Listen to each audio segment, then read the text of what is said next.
ज्यादा है और लोग ज्यादा है और आवाज थोड़ी है। आप लोग तैयार हैं कलाम खुदा के लिए? जी। आसमानी नारे से शुरू करेंगे। Hallelujah hallelujah hallelujah hallelujah.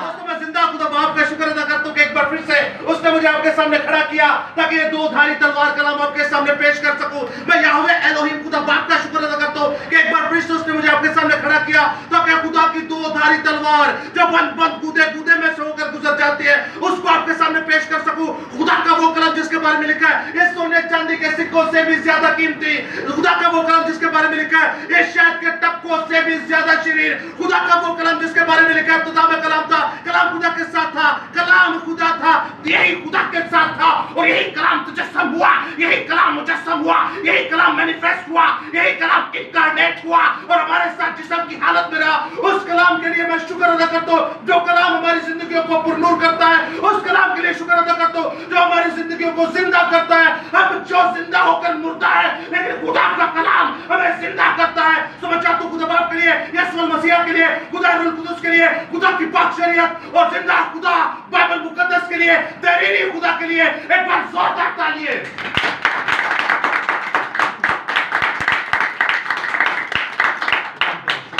नाम की तारीफ हो। हालेलुया। अजीजों, आज का कलाम खुदा है और इस कलाम खुदा को पढ़ने से पहले मैं आपके सामने मौजू आज का रखे देता हूं, आज का मजमून रखे देता हूं, आज का टॉपिक रखे देता हूं। आज का टॉपिक है ईद फसा। क्या है आज का टॉपिक? ईद फसा। आप देख सकते हैं दीवार पर भी इसका जिक्र है और मैं ये जानता हूं कि हमारे कई बहन भाइयों में से आज तो कईयों ने यह लफ्ज पहली बार ही सुना होगा। ईद फसा पुराने अहदनामा में जिंदा खुदा ने अपने लोगों को दी। तो इस टॉपिक को सुनने से पहले मैं आपके सामने मरकजी आयात पेश करे देता हूं।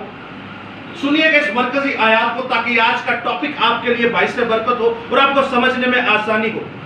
हम देखेंगे मुकद्दस मूसा की मार्फत लिखी गई खुदावंद खुदा का पाक कलाम, खरूज की किताब उसका 12वां बाब और उसकी 5वीं ता 7वीं आयत तक। इस कलाम खुदा में कुछ यूं मरकूम है, तुम्हारा बर्रा बेऐब और यकसाला नर हो और ऐसा बच्चा हो या तो भेड़ों में से चुन कर लेना या बकरियों में से, और तुम उसे इस महीना की 14वीं तारीख तक रख छोड़ना और इस्राएलियों के कबीला की सारी जमात शाम को उसे ज़िबा करे और थोड़ा सा खून लेकर जिन घरों में वो उसे खाएं उनके दरवाजों के दोनों बाजुओं के ऊपर चौखट पर लगा दे। कलाम खुदा का पढ़ा, सुना, समझा और कबूल किया जाना हम सबों के लिए बाइस बरकत का सबब हो। खुदा का शुक्र हो, आमीन। अजीजों, जब इस कलाम खुदा को आप पढ़ते हैं तो ईद फसा का मतलब हम जानेंगे और आज के इस कलाम खुदा में हमने जो चेदा बातें सीखी वो कुछ यूं है कि यकसाला बर्रा लिया जाए और साथ में वो बेऐब भी हो, यकसाला भी हो और बेऐब भी हो, और उसके बाद जब उसको ज़िबा किया जाए तो उसका खून जो है वो आप अपने दरवाजे की चौखटों पर और सर पर लगा दे, दोनों चौखटों पर लगा दे और दरवाजे पे उसके सर पर लगाए। अब एक बर्रा लेना है, उसे ज़िबा करना है, उसे आपने पूरा का पूरा खाना। जब आप पूरे इस इस्तबाब को पढ़ते हैं और ईद फसा हमारे सामने आ जाती है, अब सवाल यह पैदा होता है कि इसका आज के जमाने में क्या लेना देना है, इस ईद का आज के जमाने में क्या लेना देना है। तो अजीजों, हम सीखेंगे ईद फसा। ईद का मतलब है मुतय्यन वक्त या मुकर्रा वक्त। जैसे आप ईदें मनाते हैं, हम क्रिसमस मनाते हैं, तो हमें पता है ये एक वक्त में आता है, तो इसीलिए लफ्ज ईद जो है उसको उर्दू जुबान में जब ट्रांसलेट करते हैं तो उसका मतलब हो जाता है खुशी मनाना। अब आ जाती है फसा। फसा लफ्ज का क्या मतलब है? फसा लफ्ज का मतलब है छोड़ दिया जाना, बख्श दिया जाना। मिसाल के तौर पे मैं यहां पर आया हूं और मैं न्यूटन भाई के पास आया हूं, लेकिन मैं इन्हें पास ओवर करके चला गया, the feast of pass over, मैं इन्हें पास ओवर करके जोशुआ के पास चला गया। मतलब इनको मैंने छोड़ दिया, इनको मैंने बख्श दिया। समझ रहे हैं आप? फसह का मतलब है छोड़ दिया जाना, बख्श दिया जाना। अब ये हुआ कुछ यूं कि कौम बनी इसराइल जो है वो मिस्र की गुलामी में थी, और खुदा ने अपने लोगों से कहा कि जब तुम बर्रा ज़िबाह करोगे तो उसका खून जो है वो अपने दरवाजों की चौखटों पर और ऊपर लगा देना, ताकि मेरा फरिश्ता या जिंदा खुदा आए तो वो देखे कि इस पे बर्रे का खून लगा है, तो मैं इसे छोड़ दूं और आगे निकल जाऊं, जाके मिस्रियों को मारूं। आप जानते हैं 10 प्लग्स के बारे में, जो 10 आफत आई थी, उनमें आखिरी आफत जो थी वो जिंदा खुदा मिस्रियों के देवताओं को भी सजा देता है और मिस्रियों को भी मारता है। तो वो बच कैसे जाते थे? इसलिए बच जाते थे कि बर्रे का क्या लगा होता था? खून लगा होता था। तो ईद फसह का मतलब है छोड़ दिए जाना, बख्श दिए जाना, यानी मारना त्यानू भी सी, लेकिन तुसी बर्रे दी वजह तो की हो गए, बच गए। पुराने अहदनामा की ईदों को जब आप एक्सपोज करेंगे नए अहदनामा के तसलसल में, नए अहदनामा में खुदा रूह कुदुस के वसीला से, तो आपको पता चलेगा ये ईदें पुराने अहदनामा में यीशु मसीह की गवाही दे रही हैं। लेकिन इससे पहले मैं आपको बताता चलूं कि ये यीशु मसीह की गवाही कैसे दे रही है।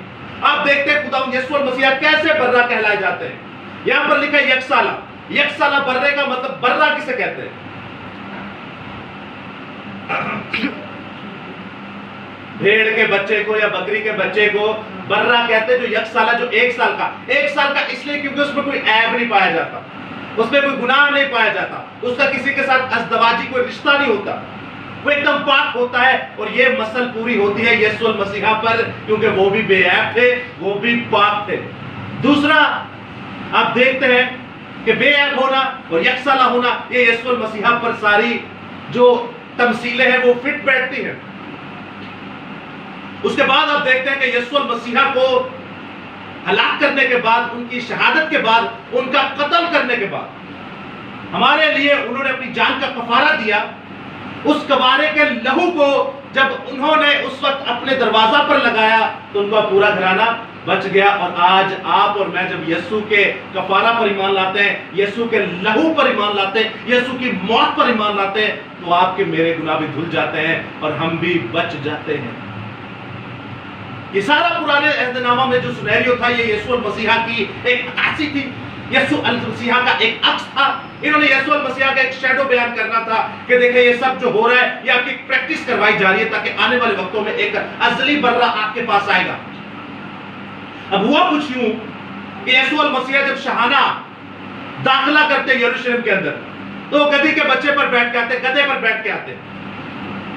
गधे पर जब बैठ के आते हैं तो लोग खुशियां मनाते हैं। कितने लोग खोते नु जानते रहे, और आप जानते हैं गधे के बारे में कुछ ऐसी ऐसी तमसीलें बनी है।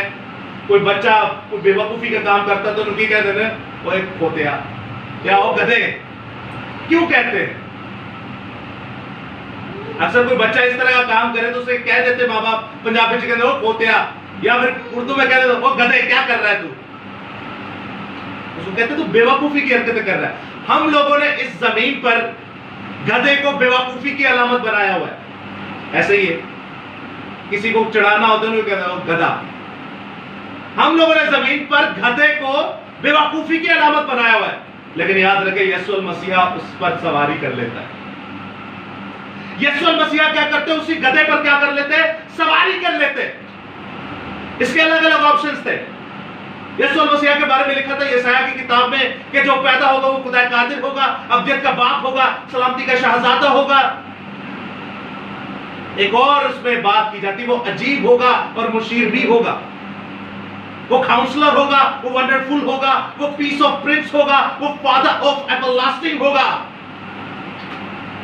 तो अजीजों याद रखिएगा, जो लफ्ज है अजीब, बादशाह जब आते हैं तो वो घोड़ों पर ही आते हैं, हाथियों पर आते हैं। उस वक्त जब आप देखते हैं तो बादशाह घोड़ों पर आते हैं और हाथियों पर आते हैं, और इस बादशाहों के बादशाह को देखिए, ये गधी के बच्चे पर आ रहा है, ये गधे पर आ रहा है।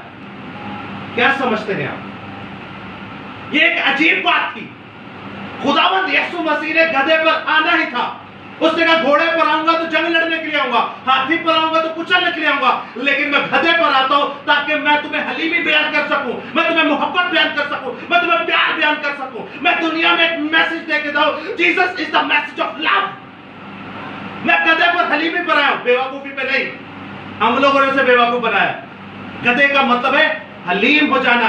आपको पता है गधा ज्यादा वजन उठा सकता है या घोड़ा? कभी आपने देखा हो घोड़ा गड्डी देखी है, कभी घोड़ा गड्डी देखी है? घोड़ा गड्डी बड़ी लग्जरी होगी, 2-3 बंदे ही बस बैठे होंगे, लेकिन गधे को आप कभी देखे वजन उठाते हुए या कभी दौड़ते हुए देखे आप उसको? गधे में घोड़े से ज्यादा ताकत होती है, लेकिन ऐसा की बनाया जी, पोता बनाया है। आप देखते हैं अक्सर पुरानी फिल्मों में जब जाते हैं एक शहर से दूसरे शहर तो किस पे चढ़ के जाते हैं? गधे पर, घोड़े पे नहीं, गधे पर जाते हैं, गधे पर जाते हैं। अजीजों याद रखिएगा, हमने गधे की ट्रांसलेट कोई और कर दिया है। जहां पर यह जहां का वाकया है वहां पर पथरीली जमीन और पहाड़ों पर चढ़ना था। घोड़ा कभी पहाड़ों पर नहीं चढ़ सकता, गधा चढ़ सकता है। इतनी पावर खुदा ने दी, इतनी ताकत खुदा ने दी, इतना बड़ा रुतबा उसने कर दिया कि यीशु नासरी खुद उस गधे पर सवार हो गया। अजीजों याद रखिएगा, आपको और मुझे गधा बनना है। गधा होने के साथ जरा टोंट करके कह, हमें गधा वो बनना है कि जिसके ऊपर यीशु सवार हो जाए। अरे यीशु की कुर्बत में रहेंगे तो आप मुबारक गधे बन जाएंगे। यीशु की कुदरत को देखिए कि यीशु जब कोड़ी को हाथ लगाता है तो वो कोड़ी जो ऐसी बीमारी में ऐसी बीमारी में वो घिरा हुआ है, ऐसी बीमारी में है कि उसका कोई इलाज नहीं हो सकता। इवन जो उसे हाथ भी लगाए या हवा के अंदर उसके जरासीम आए तो दूसरे बंदे को कोड़ कर दे। ऐसी इलाज बीमारी के अंदर वो कोड़ के लोग होते थे, लेकिन जब यीशु को छूते थे या यीशु ने छूता था तो वो पाक साफ हो जाते थे। आप सूली को देखिए, सूली एक लानत का निशान है, एक मौत का निशान, एक जिल्लत का निशान, एक ऐसी बेइज्जती का निशान। लेकिन जब यीशु उस पर मसलूब हुआ, यीशु सूली के ऊपर चढ़ गया तो वो सूली हमारे लिए निजात का पैगाम बन गई, वो सूली हमारे लिए मोहब्बत का निशान बन गई। इसी तरह गधे को देखते हैं तो हमें भी गधा बनना है ताकि यीशु हम पर सवार हो जाए, और जिस गधे पर यीशु सवार हो जाता है वो गधे के ऐसी शान और शौकत हो जाती है कि पूरी दुनिया में वो गधा नामवर हो जाता है। आप याद रखिए, खरूज 13 बाप उसकी 13वीं आयत, खरूज 13 बाप उसकी 13वीं आयत में लिखा है कि तू गधे के बच्चे के लिए बर्रे को कुर्बान करना। जो गधा यीशु को अपने ऊपर लाद देता है, यीशु वो बर्रा खुद उसके लिए, उस गधे के लिए कुर्बान हो जाता है। Hallelujah, hallelujah. मसीह के लिए एक बार जोरदार तालियां।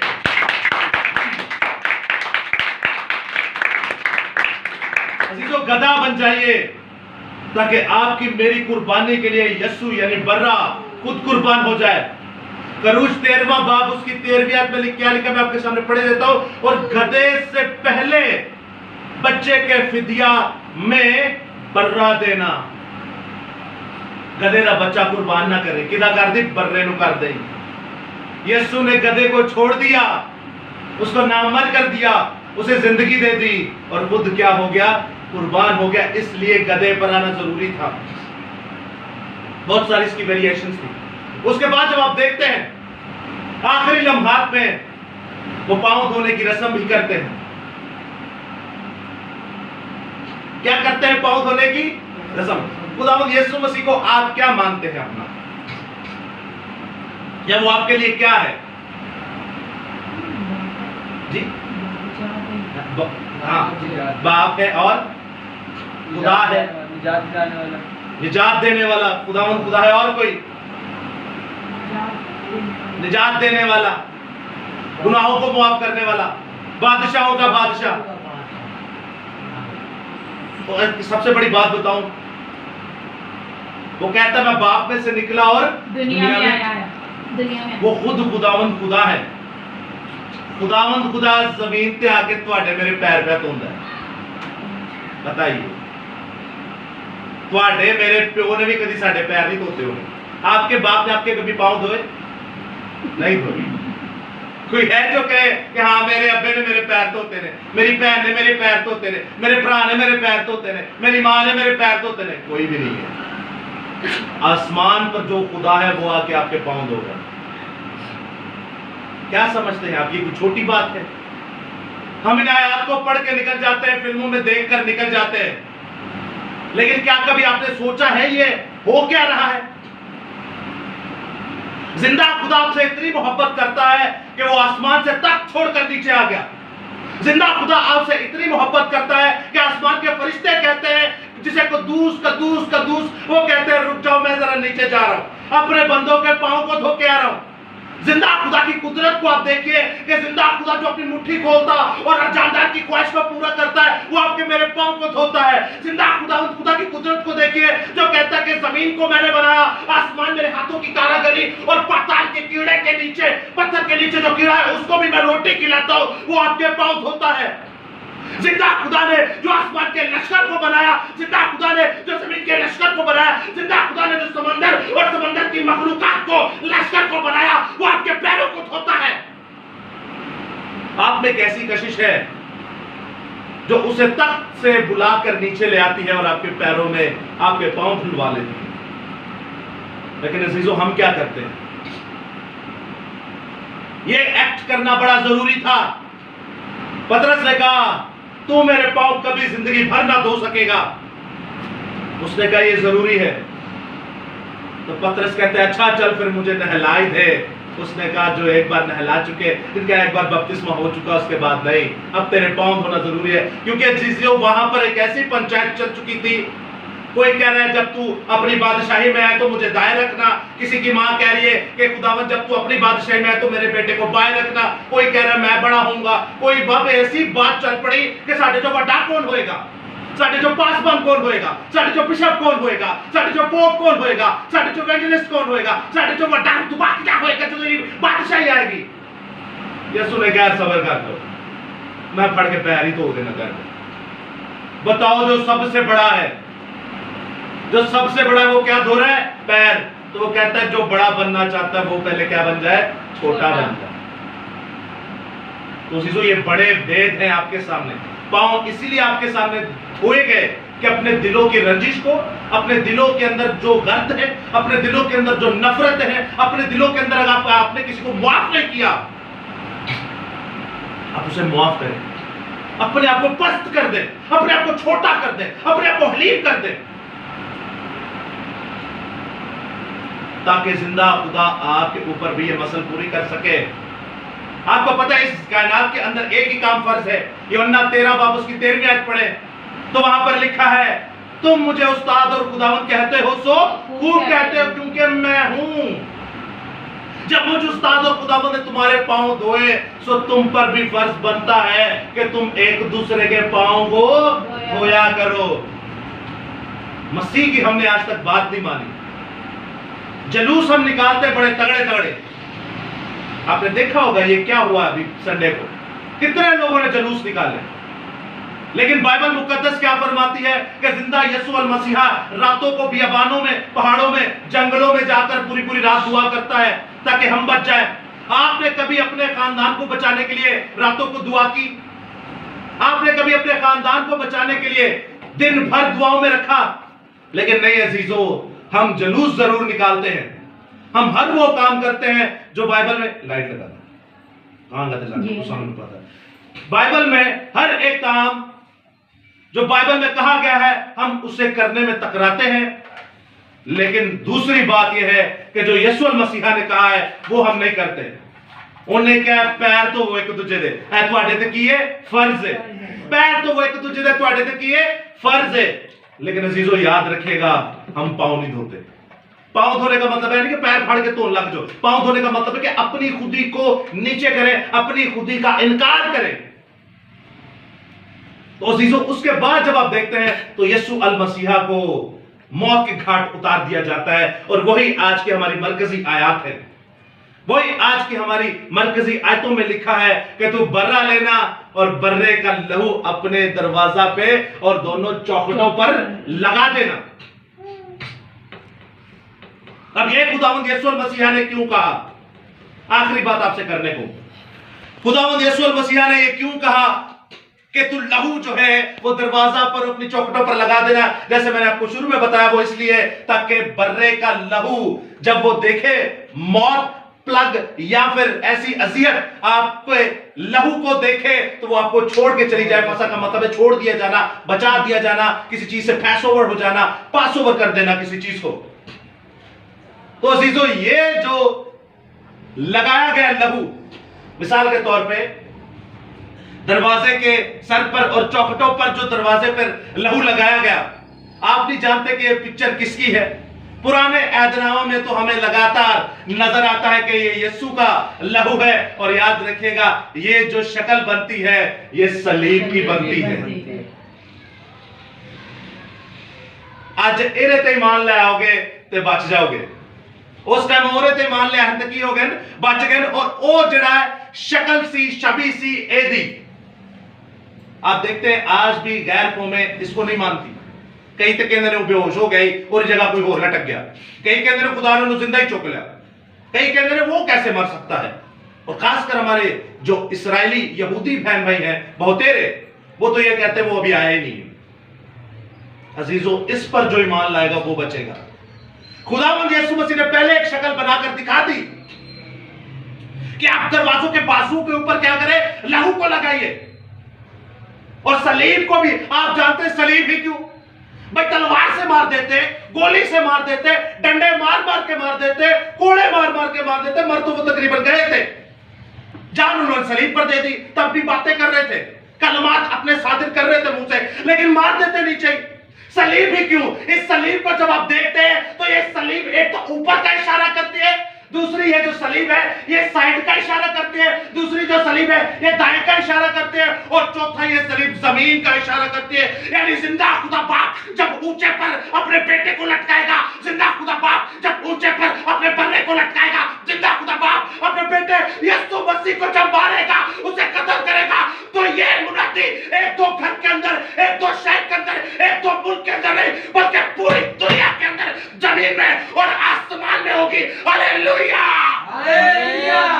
ये जिंदा खुदा की सीढ़ी जो याकूब को नजर आई कि कैसे फरिश्ते नीचे उतर रहे हैं और कैसे फरिश्ते ऊपर जा रहे हैं, ये थी वो सीढ़ी। तो अजीजों, इसीलिए खुदावंद ने हमें यह तस्वीर पहले ही दिखा दी कि तू बर्रे का लहू दीवारों की चौखटों पर लगाना। ये ईस्ट, वेस्ट, नॉर्थ और साउथ हर एक जगह पर है जिंदा खुदा की सलीब। सो खुदावंद आपके साथ हो, खुदावंद आपको बड़ी बरकत दे। आज का कलाम मैं ईमान रखता हूं आपके लिए बाइस से बरकत रहा होगा, और मैं चाहता हूं कलीसिया में से कोई भी उठकर आज के इस कलाम खुदा के लिए दुआ करे। कलीसिया में से कोई भी उठकर आज के इस बाबरकत इबादत के लिए दुआ करे, ताकि ये आज की इबादत हमारे लिए बाइस से बरकत हो। हालेलुया! खुदावंद तेरा शुक्र हो, तेरे नाम की तारीफ। हारून भाई के साथ मिलकर दुआ करेंगे। कुदूस कुदूस कुदूस रब